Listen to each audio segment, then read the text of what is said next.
There are cases in which sound policy suggests, and the law of nations permits, an active intervention in the internal proceedings of a foreign country.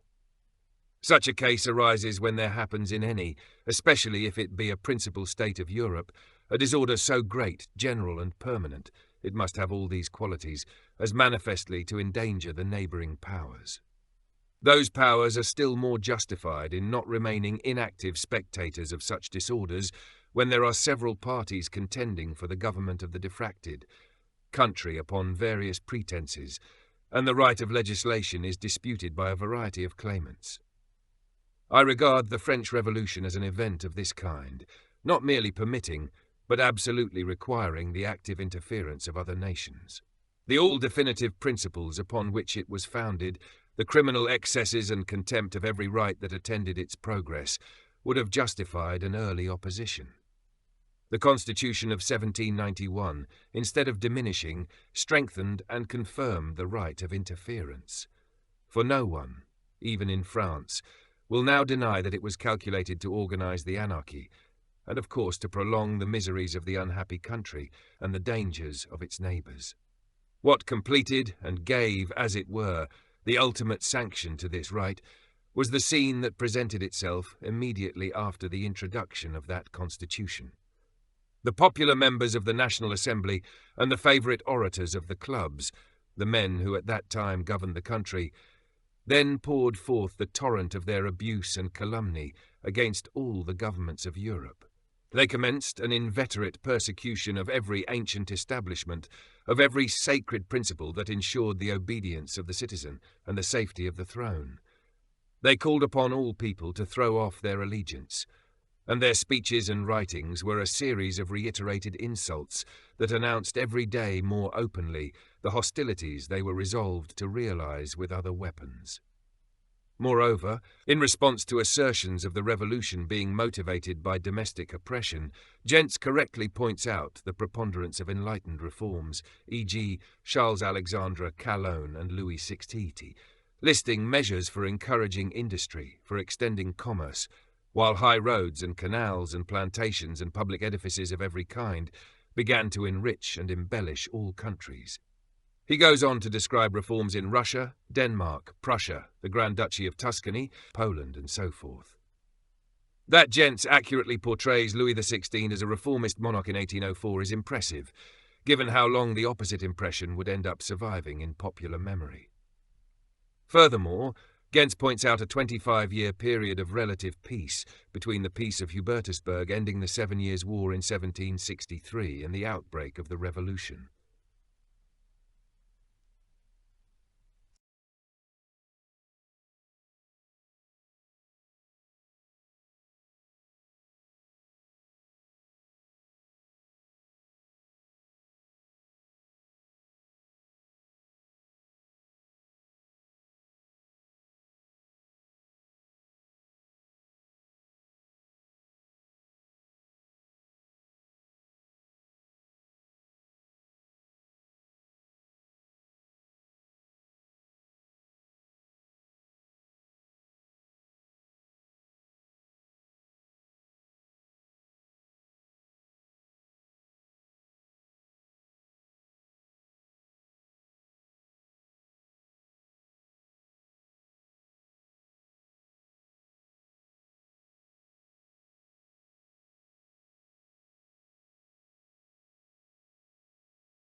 In Fragments upon the Balance of Power, he draws a distinction between a qualitative equality of rights and an equality of enforcement in established rights, supporting the latter but not the former.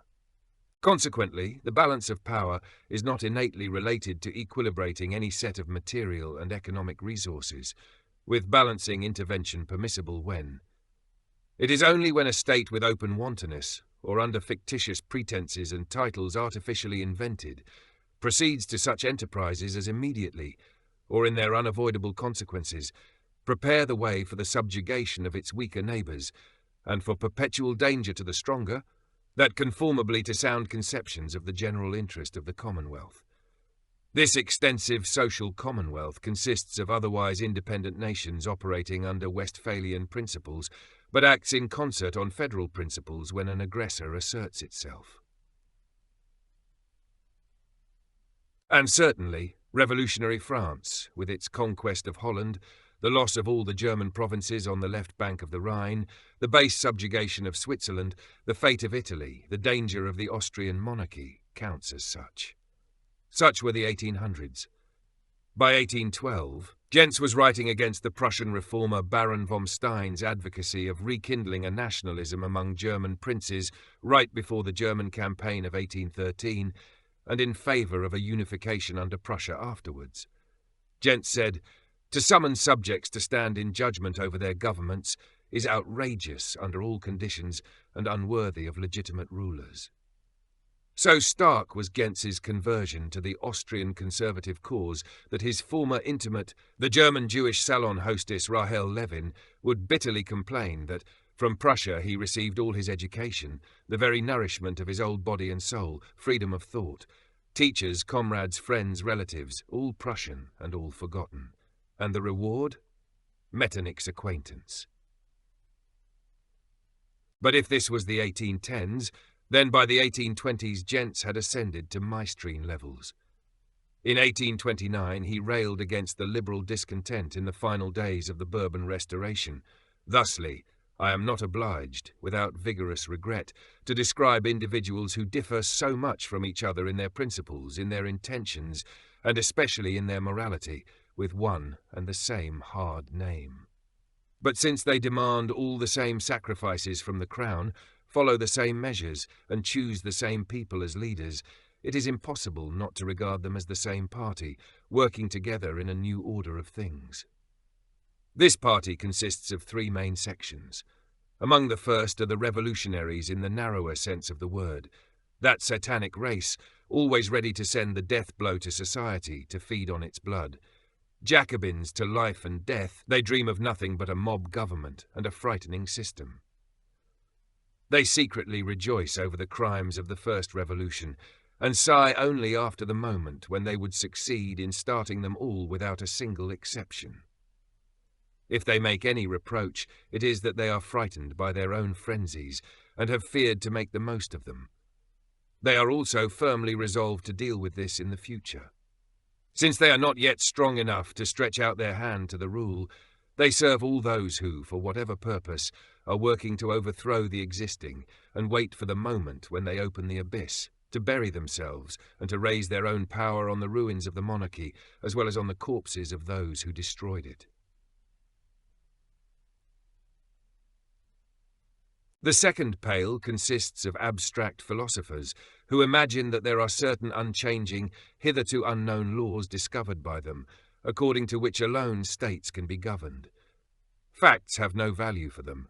They only recognize general principles which they have developed from the nature of man.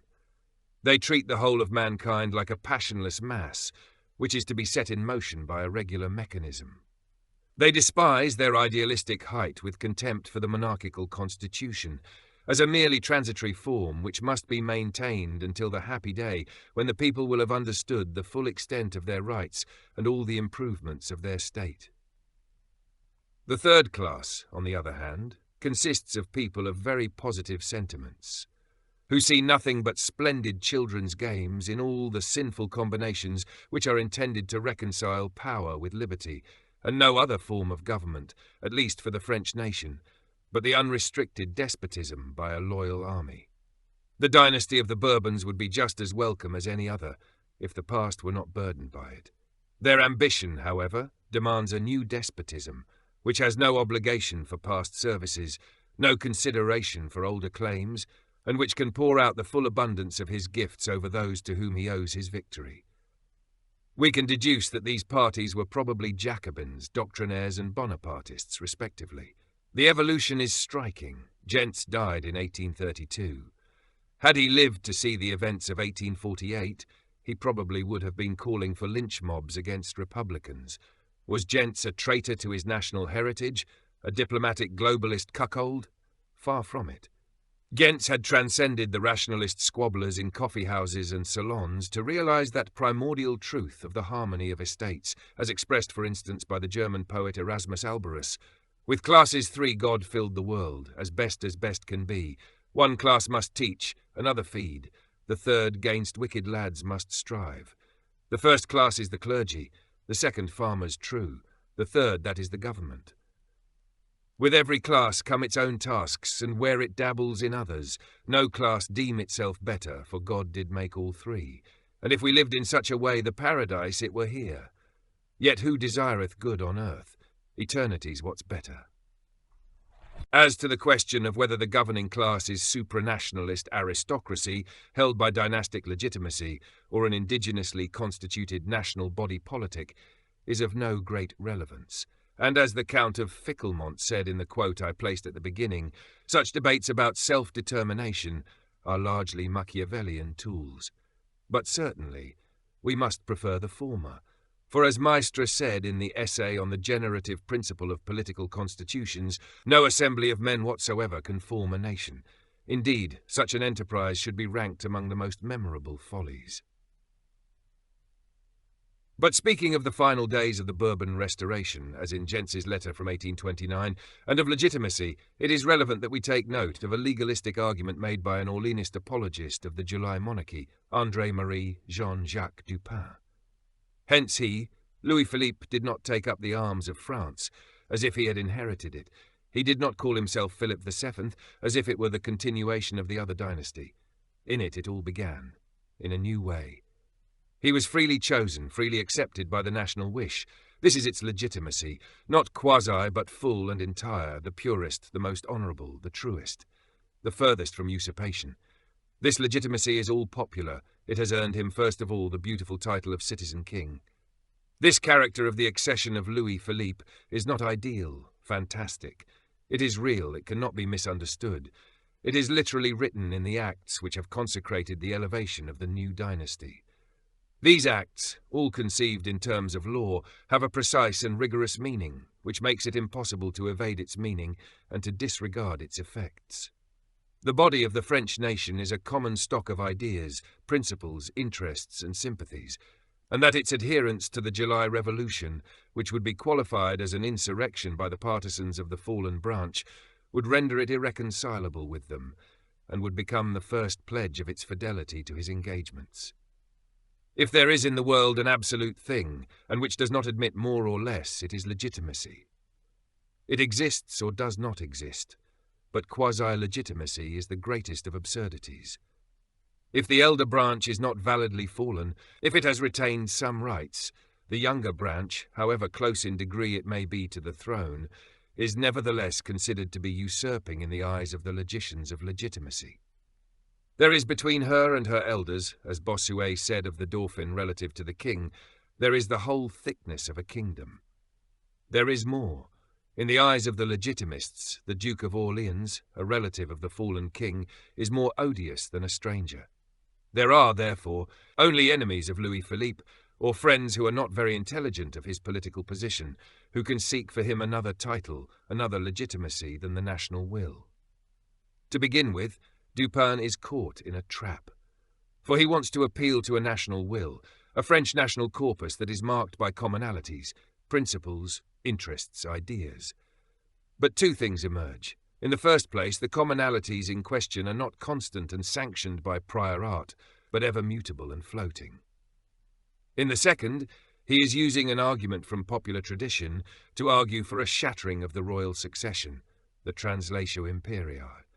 But is this very same popular tradition not intimately grounded in the traditions established by the same continuous royal succession now being uprooted?